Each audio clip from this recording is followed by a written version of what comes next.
that you had a nice fall break and you're ready to get back into AP Human Geography. I hope you had some nice time away. Today, during our 20 minutes that I have you, I'm going to have you watch a short PowerPoint, and I'm going to go for about 20 minutes here. And then whatever I don't finish, I'll finish up in class this week. Okay, so last time we were together, you guys watched a PowerPoint on migration. So now we're going to watch migration part number 2. Make sure that you are doing your key term slides as we go through, or write this down so you can add it into your key term slides because you guys will be done with chapter 3 shortly. It's a short chapter, so make sure you do those. Okay.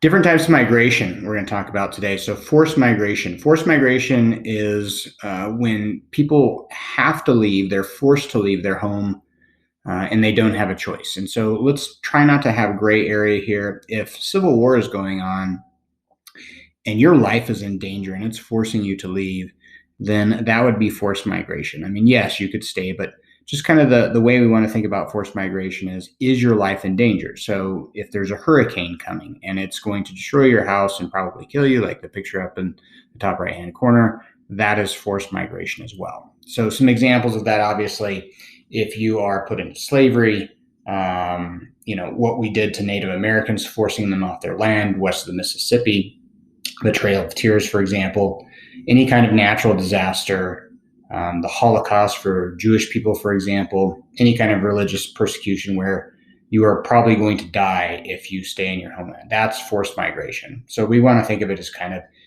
an extreme migration. Whereas almost every other type of migration is voluntary. If you lose a job, that's not forcing you. It may be encouraging you, but that's not, your life is not in imminent danger necessarily. So let's try to make it real clear cut, because AP will do the same. Don't try to think of ifs and loopholes and what examples. If your life is in danger, that's going to be forced migration. Or if you're forced to against your will, that's forced migration. But if it's the climate, if it's if you want to be closer, move away from family, you want to go find a new job, those are going to be forms of voluntary migration. And that's what most types of migration are. All right. Next, push versus pull factors. I believe you can put these on one card. Just make sure that as we go through, if we have 2 terms on one card, that you have a definition and an example for both. In terms of push factors, these are things that are encouraging you to leave a place. And so these could be things like the environment, it could be culture, it could be like politics. Maybe you don't fit in with that group. Maybe the climate's bad. Maybe you don't have job opportunities. Maybe you don't have the type of school that you want to go to. Maybe you want to go to an engineering school and your small town doesn't have an engineering school. So anything that is encouraging you to want to leave your own country, or even your own hometown, it doesn't have to be country, those things are called push factors. Okay. And it could be, it could be extreme where it's forcing you to leave, or it could be just encouraging you, but something that's, you want to think of it as kind of pushing you out of where you want to live, of where you live, to somewhere else that, is the opposite of that, has those attractive things. And so when we think of these pull factors, I want you to kind of understand that we don't leave a place, or we don't get pushed out of a place and go to a place that's exactly like that. Usually humans are more rational than that. And if I did an extreme example, I'm not going to leave Alaska because I am sick and tired of the cold and the extreme dark in the wintertime and go to northern Canada. That just doesn't make a lot of sense. If I don't like the weather, I'm going to go someplace nicer. Maybe I move from Alaska to San Diego. So typically speaking, whatever the push factor is, the opposite is going to be true about the pull factor. So these are things that attract people to another country.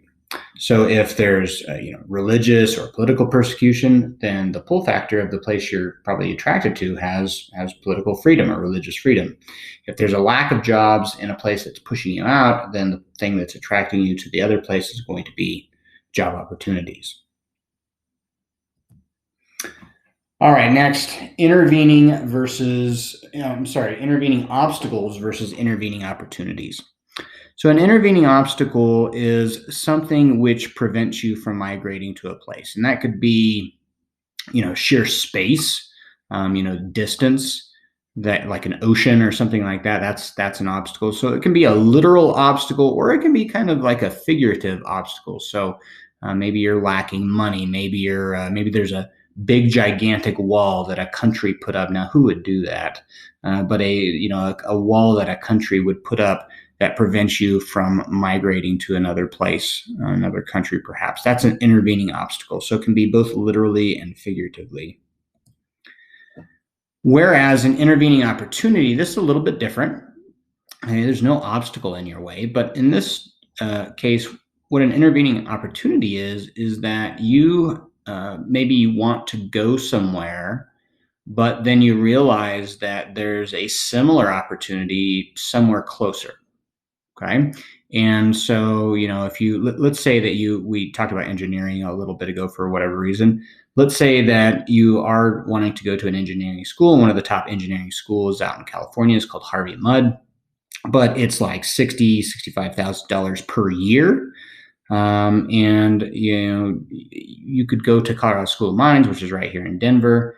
And not only is it closer, but it's probably about $30,000 or $40,000 a year cheaper. And so that's what we call an intervening opportunity. If you want to look at it another way, let's say that you're in Mexico and you want a job, and there are orchards in the southern or the Central Valley of California, but then you find employment in the Texas cotton fields or something like that. And so that's an intervening opportunity. All right, AP is going to want you to know about major immigration waves that have come into the United States. And so let's go through those. So there's three major waves that you need to know about. The first wave occurs roughly from the year 1600. So actually, it probably starts in 1607, and that's with the founding of Jamestown in Virginia. And it really kind of goes up to 1860. Now, the group most prominent in this first wave of migration is going to be from England. Now, in general, almost all of the people that come over, besides enslaved people, now you definitely want to include enslaved people in this first group, but the people that chose to come over and the ones that are the most numerous are going to be from Northern and Western Europe. And the group that is the largest in this is going to be the people from England. So the people from England come over for a variety of reasons. People that came over to New England, they were coming over for religious freedom, the Puritans, the Separatists. And then many came over for economic opportunity to gain land and become farmers. And so, that first wave was primarily made up of English people. But then in like the 1840s, for example, we start to get a large contingency of people from both Germany and Ireland for again, different reasons. For Ireland, the potato famine. For Germany, you have, political and some religious, but mostly political strife going on. And so those people come over to America really, in the hundreds of thousands. So that's our first wave. Our second wave then changes after the Civil War. And these are people mostly from Southern and Eastern Europe. They are coming over because of, mostly economic reasons. So, Italians are by far the largest group, and they settle on the East Coast around the area of New York and Boston, Providence, Rhode Island. And then other Southeastern European groups, Russia, Poland, are of note. There's other ones as well, but those are the big ones. And then the third wave of immigration has started after World War II and continues really to today. And, it started out that first wave of migration mostly were people from Asia, but now today it's mostly Latin America. And when we talk about Latin America, by far the biggest group of migrants that come today into America are people from Mexico. Mexico is our number one supplier of immigration. Now, to a lesser extent, we get immigrants from China, from Japan, from the Philippines, Vietnam. We're even starting to see more people from South Korea and, people that are from India. So we are, kind of, experiencing more change today, but still Mexico is by far the biggest group. You can see from this graph, if you were to kind of interpret this graph, the early part of our immigration, you can see the large amounts of Europeans. But as conditions got better in Europe, as they went through their industrial revolution, living conditions went up, economic conditions went up. We start to see a change in our migration patterns till today. Now we see, a lot of people from Latin America, mainly from Mexico and from Asia. And as their economic conditions get better, as they go through the industrial revolution, we'll probably see those patterns change again. All right. Not only does AP want you guys to know immigration waves that are external, people coming from other countries to our country, but they're also going to want you to know the major internal migration waves that we've had in our country's history. So the first great one, the first great one is the so-called kind of manifest destiny era. And really that starts pre-Revolutionary War, but then after the Revolutionary War and really after the Louisiana Purchase, starting in 1803 with the expedition of Lewis and Clark, where people started to get word about what this land out west is. You get to the 1840s and 50s and 60s, you get these great mineral rushes, and Colorado is certainly one of those. And then the Homestead Act in the 1860s, that encourages people to go out and basically get free land. And so we have a consistent pattern of east to west migration from 1754 to 1920.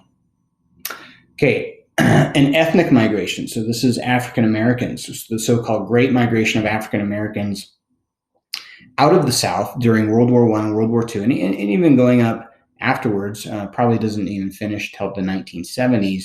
But you have these African Americans who are looking for economic opportunity. They want to escape the extreme prejudice and racism. Not that they wouldn't find it in northern places as well, but it's less so than probably what they were experiencing in the South. But the number one reason they were moving were for jobs into places, Chicago, St. Louis, New York City, Los Angeles, even places like Denver and Seattle. And then today, going on currently as we talk, this idea of migration from the Rust Belt to the Sun Belt. And the Rust Belt is called that, and really, if you would look at kind of the Great Lakes area up there, so the states of, Michigan, Illinois, Indiana, Ohio, Pennsylvania, and New York, this is traditionally where manufacturing was. One of the greatest industries of this area was steel. And we know that when steel gets old, it rusts. And so this area is called the Rust Belt. This is where manufacturing centers used to be.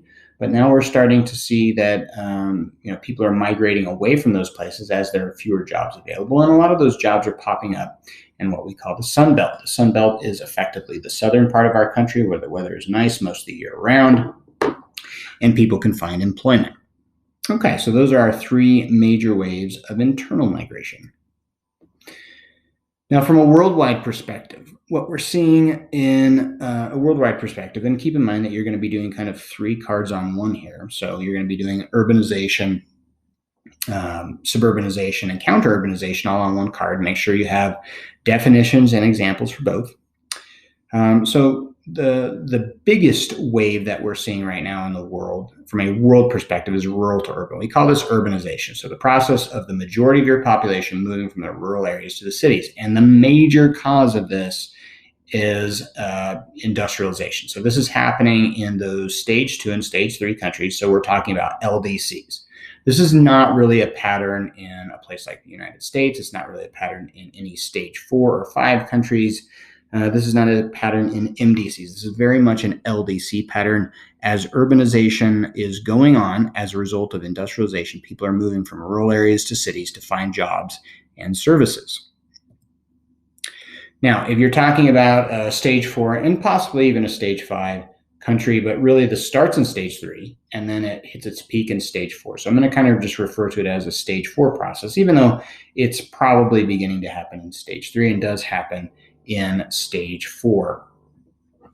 So this is called suburbanization. And suburbanization is the process of where wealthier citizens, and I don't mean like rich, but I mean like they have enough money to get themselves out of the crowded cities, the traffic, the higher crime rates, and they relocate to the periphery outside of the urbanized area. They still want access to these services that the city offers, but they want to live where there's a little more space, where there's less crime.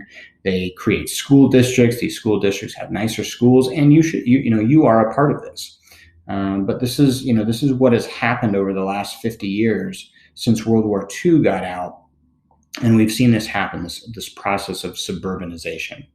And what this does is it kind of leads to a segregated society where, at least in the United States, you have the white people that move out of the urban core, and then the Black and Hispanic people, the people from low income areas from other countries, they move into the city, where a lot of times they have affordable housing or apartment rents, and it leads to a segregated society. Now, in terms of a new trend that we're just starting to see, there's actually two of them, but let me start with counter-urbanization. Counter-urbanization is now the process where the wealthier citizens are even getting out of the suburban areas, and they're moving back to the rural areas where there's a lot more space. They can have property. There's a lot less traffic. The air is better. The crime is lower. And really, a lot of these people work from home, or they travel for business, and so they just need the internet. They need a highway where they can get to an airport. It's very important that they have access to an airport, because a lot of these people travel. But without modern technologies, this movement probably would not be occurring. The other thing that I'm not going to have as a key term right now, but we're also seeing in developed areas is this process called gentrification. And gentrification is when we take an urban place that is run down and we kind of revitalize it. And then what's happening in America is a lot of the people that had moved to the suburban area, they move back to the urban core, and it displaces minority groups. So we'll talk about that later. Okay, migration transition theory. We just have a couple minutes left, so hang with me here. Migration transition theory is our next term, and this is the theory that says that, and it kind of has to do with push and pull factors too, that when we see international migrants come, they mostly come from stage 2 and 3 countries. Now, I only have 2 up there, but a lot of times from stage 2 and stage 3 countries. Mexico is a good example of a stage 3 country that's sending a lot of migrants our way. And the theory goes that migrants are going to move to a place that is equal to or better than the situation that they're leaving. So if I'm a stage 3 country in Mexico, I'm not going to leave for sub-Saharan Africa, where the situation is worse economically for me. And so if I'm in a stage 2 country, I'm going to go to a stage 3 or 4 or 5 country. If I'm in a stage 4 country, I'm most likely going to go to another stage 4 country. I'm not going to go from a stage 4 country to a stage 2 country. That would be culture shock. That would be economic shock. And so migration transition theory says that, look, if I'm in the United States, if I move, I'm going to move to a place like the United Kingdom. I'm going to move to a place like Switzerland, but I'm not going to move to, Mali or Niger or someplace like that is in stage 2. Okay. When we talk about, people moving within stage 4 countries, a lot of times they just move within their own country. They don't have much of a need to move to another country unless they just want to, or unless a job takes them that way that they kind of have to. Typically what we see is that, if they're in a stage 4 or 5 country, their first goal is always to just relocate internally. Okay, last concept for today, and then I will cover the rest in class, is going to be gravity model and distance decay. All right, in gravity model, we've talked about this a little bit in class, but let's go back over the concept. Gravity model says that you're more likely to migrate to places closer to you. And so, for me, if I were to migrate, I'm much more likely to move to Kansas than I am to Maine, unless I have like family or some sort of variable that takes me to Maine over Kansas. Kansas is just closer. It's easier for me to move. However, we must also recognize there's the main variable in gravity model is population. Population centers, it's not just population, but it's the services and the opportunities that a city can provide. So the example I'm going to use here is coming from Mexico. So even though Raton, New Mexico is closer to Mexico than, say, Chicago, I'm more likely to go to Chicago because Chicago is more likely to have more opportunities, more job opportunities, and it's likely that it's going to be a great center of chain migration, so I can find an enclave or a pocket of Hispanic-speaking people that are also Roman Catholic, and possibly even from my part of Mexico. And so gravity model not only says you're more likely to migrate to places closer to you, you are also likely to go to population centers where there's more opportunities, even though a place may be farther away. Now, this is another one you can put on the same card, but again, make sure you have a definition and example for it. The opposite of gravity model is what's called distance decay. So it says that you are less likely to interact with places farther away. So for example, I'm much more likely to go on vacation to California than I am to Maine, or I'm much more likely to go on vacation in Wyoming, even though I don't know why I'd want to do that. I guess I could go to Yellowstone, but anyways, I'm much more likely to go to Wyoming on vacation than I am Maine because it's just farther away. So distance decay says you are less likely to interact with places farther away. And we'll see this when we get to services. You're less likely to go to a restaurant if there's one closer, you're less likely to go to one if it's like an hour away. Okay, and then here's kind of a picture of that. You can see the total percent of population born in Mexico here in the United States. You can see that gravity model shows that people coming from Mexico are more likely to end up around the border or places close to Mexico than they are farther away. Okay, that is it. We will start with transmigration in class, and that is the end of your class